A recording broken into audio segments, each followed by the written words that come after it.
Vamos trazer mais informações agora com o nosso amigo aqui, Matheus Dias, porque apesar da guerra de narrativa sobre o tarifaço, o Brasil parece ter encontrado uma solução paliativa com um velho parceiro. Vamos entender então com o Matheus Dias quem é? Nossos hermanos argentinos? Conta aí pra gente, meu amigo, bem-vindo.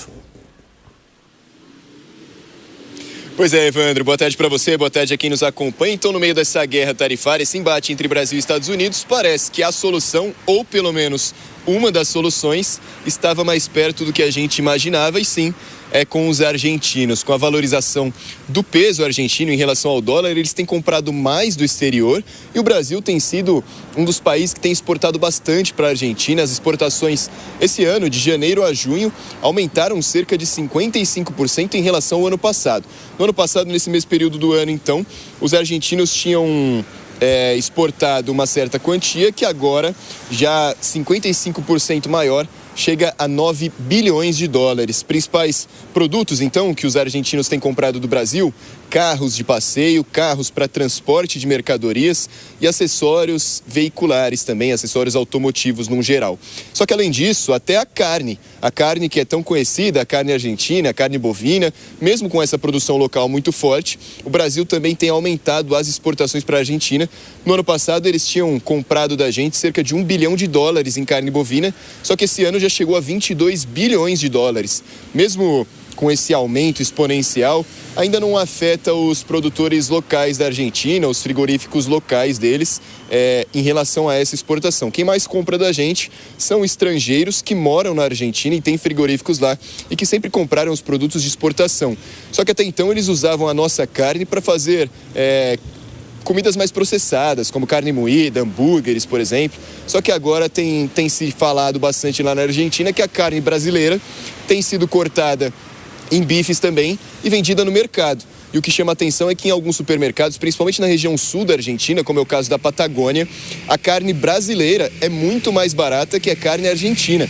Lá, o quilo da carne brasileira, em alguns mercados na região sul da Argentina, chega a 9 mil pesos, enquanto o quilo da carne argentina chega a 22 mil pesos. É mais do que o dobro, né, Evandro? Então, pode ser um mercado. Vale lembrar que esse cenário não se resume apenas ao Brasil. A Argentina realmente esse ano tem comprado mais do exterior por conta da valorização do peso, do aquecimento da economia.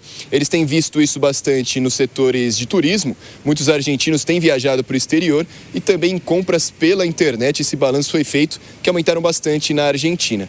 Para a gente pode ser uma solução, ou quem sabe até uma das soluções, né, Evandro? Sim, obrigado pelas informações, Matheus Dias. Bom fim de semana. Bruno Musa, quero te ouvir sobre essa busca por novas parcerias ou essa ampliação no momento em que o Brasil precisa olhar para os lados diante da insegurança envolvendo os Estados Unidos.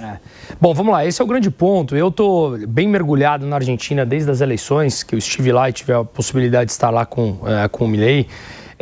Porque o Milei ele vem da mesma escola econômica que eu e possivelmente é a primeira vez em tempos recentes que a gente tem essas ideias sendo colocadas na prática. Então eu queria realmente entender o resultado e tem sido impressionante. A The Economist, o FMI, que sempre foram contrários a ele, já vieram enaltecer o resultado que o Milei tem conseguido. Então, eu estou bem por dentro disso, eu acho interessante nós falarmos desse tema.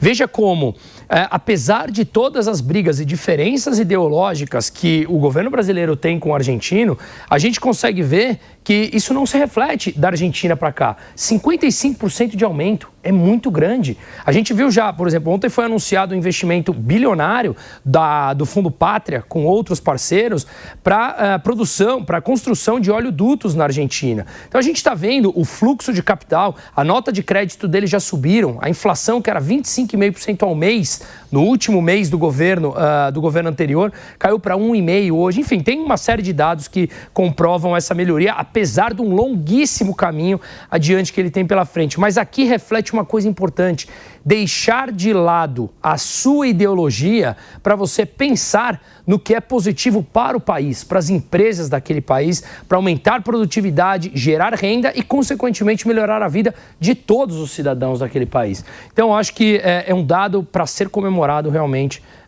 por todos lá. E para você, Piperno, como que é a sua avaliação sobre, digamos assim, né, essa retomada mais intensa das parcerias com a Argentina? Veja, os dois governos, eles continuam em polos antagônicos, eles têm relações formais, frias, mas, de qualquer forma, os empresários dos dois lados, eles deixam essas questões políticas à margem, quer dizer, eles agem pragmaticamente, de um lado para o outro, vão buscar, sobretudo, preço e qualidade. Então, vejam só, os dois lados, inclusive, muito provavelmente eles vão lucrar nessa guerra tarifária porque um não tarifa o outro, né? Então, veja, é muito mais barato, vai ser muito mais barato do ponto de vista dessa tarifação esse comércio bilateral do que, por exemplo, o Brasil querer vendê-la para os Estados Unidos. É por isso também que eu acho que esse é o melhor momento do ponto de vista político para que os dois estejam juntos, e nesse caso estão, né, para pressionar cada vez mais a União Europeia para assinar esse acordo. Por quê? Porque a União Europeia também é alvo desse tarifaço. Então, para a União Europeia, é óbvio que o Mercosul também vai oferecer muito mais vantagens competitivas do que, nesse momento, pré-tarifas, né?